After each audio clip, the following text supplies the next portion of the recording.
hair of the dog from a covert flask. 47 minutes past the hour. The oven will ping merrily at any moment. He'll stroll through the door beaming, stow his briefcase, peck my cheek, regale me with benign office gossip. I'll reciprocate with a recitation of my day, which is every day. And the G.O.D. will be pleased. And Sia will hibernate to conserve battery. Honey, showtime. I'm home. Hello, Mr. Docker, says Sia from the corner of our sparkling kitchen. Were you aware that you exceeded the posted speed limit by 0.24 miles per hour while driving through the school zone of Eye on the Sparrow Elementary at 11:05 a.m.?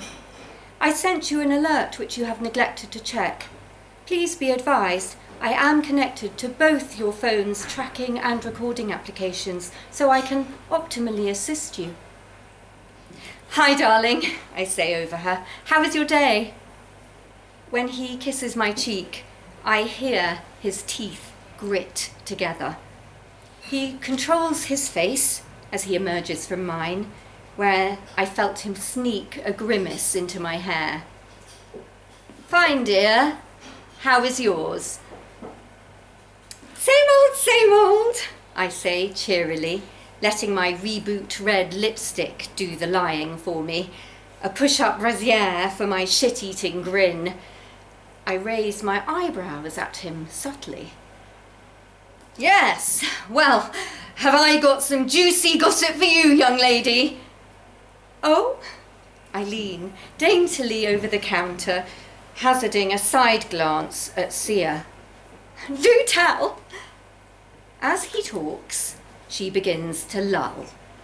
Her head droops gradually by excruciating degrees onto her chest. Her fans slow and eventually stop whirring. Her lights blink and at last fade. Finally. She's in sleep mode. I drop my face in my manicured hands and drag a deep, steadying breath. He cloisters my hands with his, like we're sharing a prayer. We stand there with our foreheads touching, eyes locked in unspoken conversation. Her fans start up again. And so I said, Jack, there's no room for giant killers in this company. What the big man wants, the big man gets. Very admirable, Mr. Docker, says Sia. I will make a note. Thank you, Sia. His polite smile is so painful it hurts my jaw. But I doubt the G.O.D. is interested in what goes on at the office. We're not exactly headquarters. Nonsense, Mr. Docker. The General Oversight Department takes an interest in every citizen's life. This is why it employs security initiative automatons like myself to ensure you are prosperous, productive, and procreative. Sia scans me openly, without pretense. I retrieve my husband's hand, casually, coquettishly, from across the glistening counter and give it a secret squeeze to impart my strength. He squeezes back. That gossip was so hot. I think some iced tea is in order. Sia's lights sear through my girdle. Mrs. Docker, I noticed that you did not take your prenatal vitamins this morning. I'm not expecting Sia, I call pleasantly from the fridge. But even the freezer couldn't keep me cool. But you are expecting to be expecting, naturally. It's not a question. Take them now, Mrs. Docker, before you forget. Of course, I sing through clenched teeth and unscrew the vitamin bottle without turning, pop the horse pills into my mouth. They taste like metal, feel like bullets going down. With a full glass of water, Mrs. Docker. Sia, my husband interjects, I wonder if you could help me with something.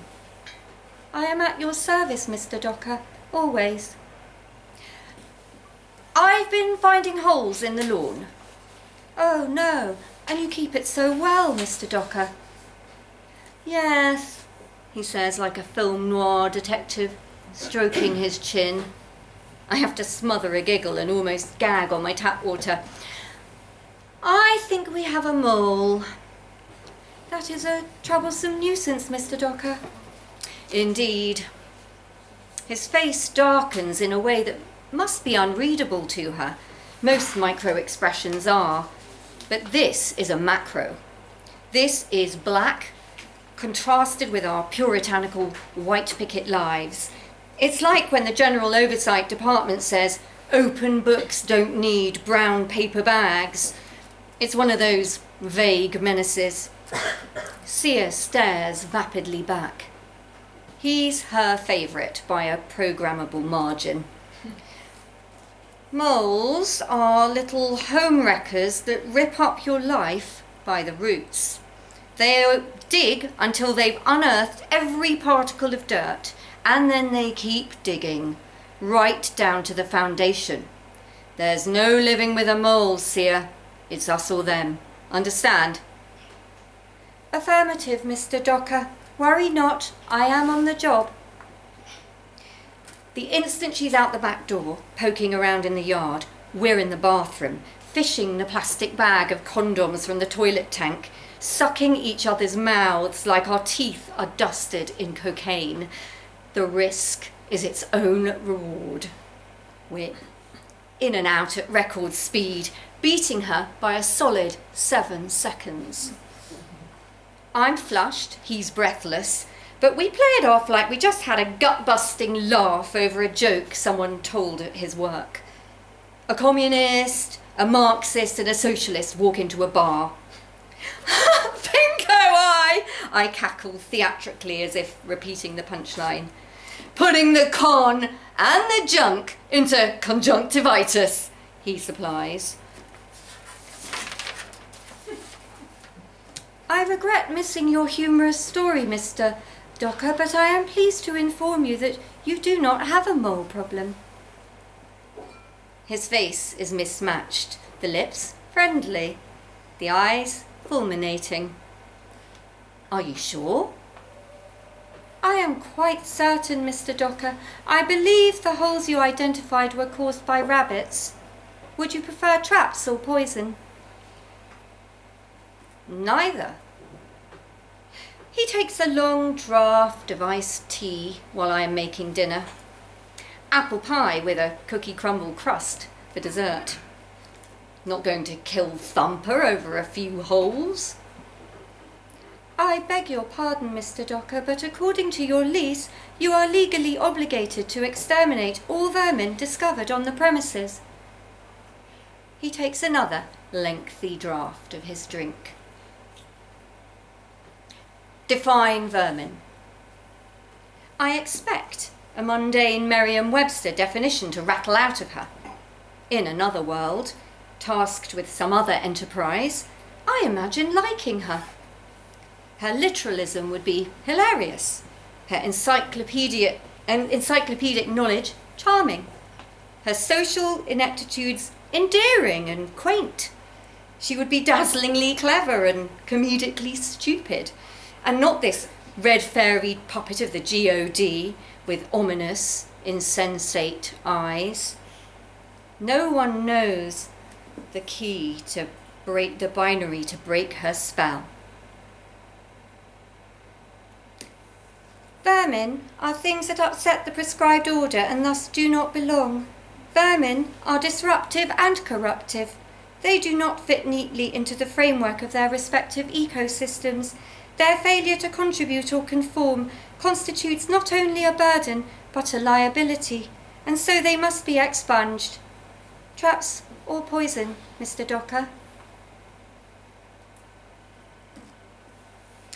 Sia supervises my clearing and washing the dishes by hand.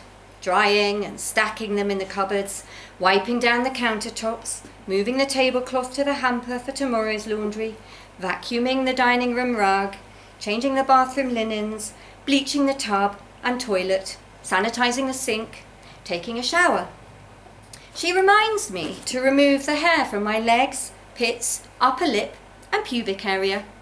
She presents me with a lace negligee after I've towelled off. When I meet my husband in the bedroom, Sia stations herself in the far corner and stares expectantly. We push our beds together, climb under the covers, assume the missionary position, and make suggestive noises until she's satisfied with our poorly feigned efforts to be fruitful and multiply. Once she's in sleep mode, I dispense with the rude sounds and my husband dismounts me, mouthing an apology. He's too big to be on top, but that's how Sia likes it.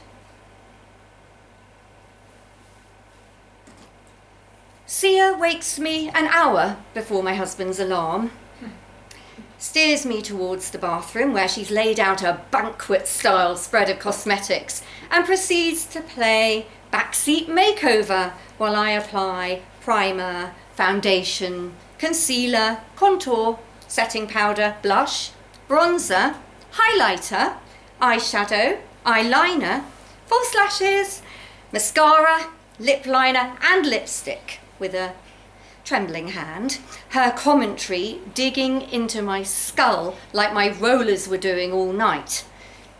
I rip them from my head and brush out the curls with a vengeance, ignoring her instruction to use soft, sparing strokes so as not to cause breakage. Bitch, I'm about to give her a split end. Morning, dear. My husband pecks me on the temple, careful not to disturb my makeup. The hand around my waist gives me an empathetic pinch. His office is swarming with security initiative automatons. His day will be no better.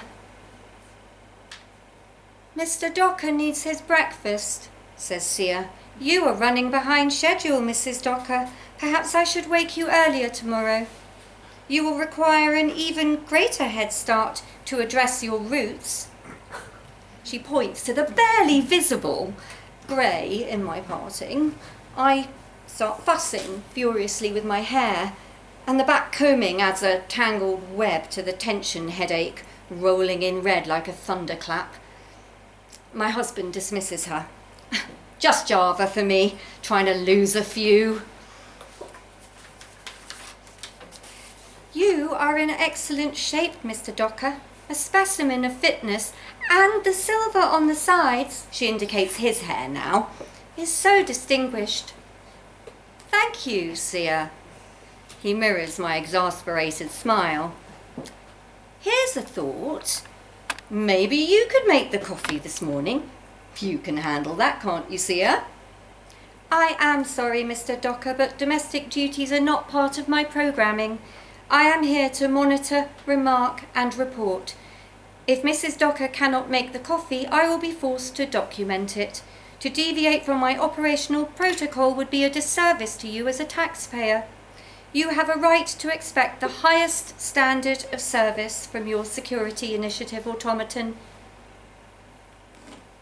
And if I make the coffee for myself for a change?